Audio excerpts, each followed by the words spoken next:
So we're going to talk just a bit about consistency, portfolios, and projects. Consistency is not just in how your photographs look. Each of your projects really does not have to look exactly the same. You saw in the three that I showed you, Lux City and Green Street had very similar feels and content, but the Brooklyn project is completely different. You can really use different cameras, lenses, shoot in color, black and white.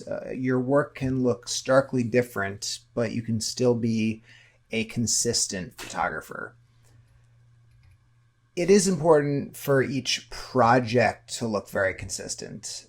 There are some photographers who figured out ways to pull off black and white and color within the same project, but that's very hard to do, and that's not something that I've ever been able to figure out how to do with my own work. While it's important for a project to look cohesive, each project can look, as I just mentioned, wildly different if you want, because it's ultimately the idea that the more you shoot, even with different projects, the more that a general consistency will start to shine through in your work. And that consistency is going to come from your eye and your point of view. The more you think about that, the more you develop that, the more you start to focus on that whole idea when you edit your work, the more consistent your work is going to start to be, despite how it looks. That is really the key to consistency in photography and in your work. Now, just to show you how I do things on my own website, I'm going to show you real quick just some of my projects and my portfolio. If you look here under my gallery, I have my projects up front. I consider these to be my projects and really kind of my portfolio as well. This is what I want people to see first. I want people to see these stories and see these ideas, and I want them to judge me on these first. And then I have kind of my general street photography, portfolios in black and white and color here, which I'll show you in a bit.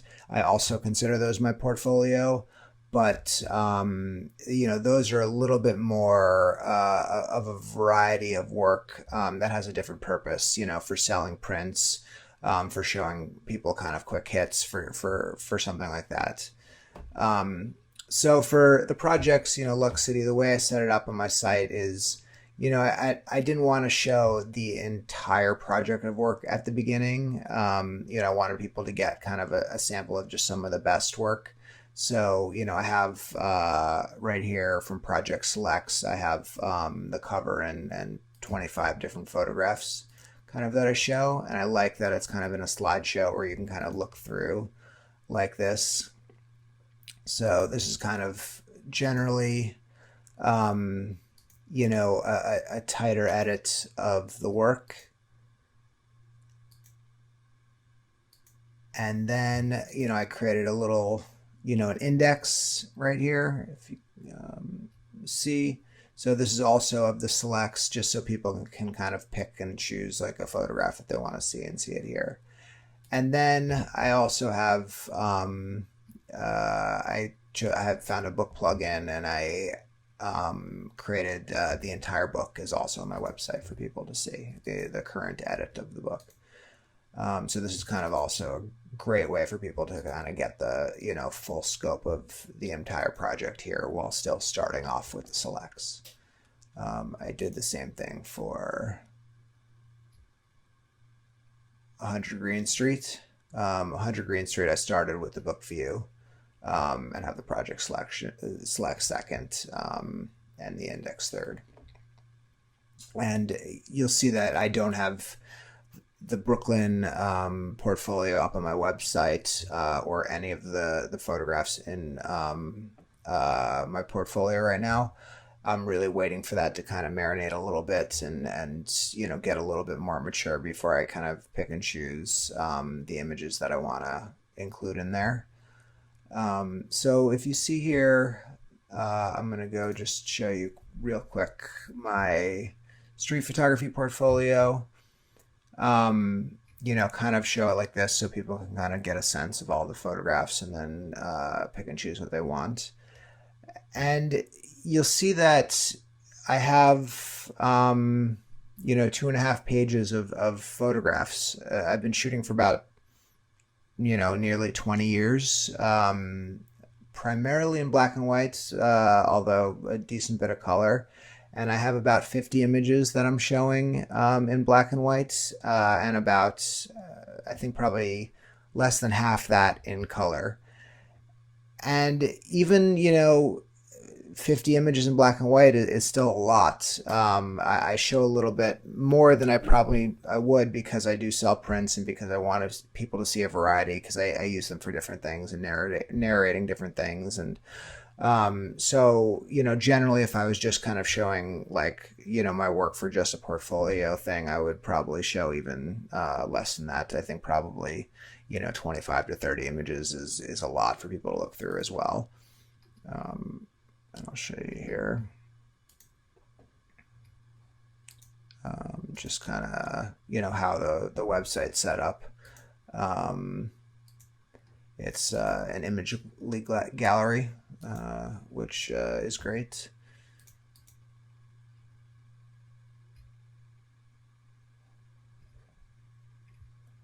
And then I'll click over to color and you'll see right here. Got a page of 20 images. A couple of favorites here.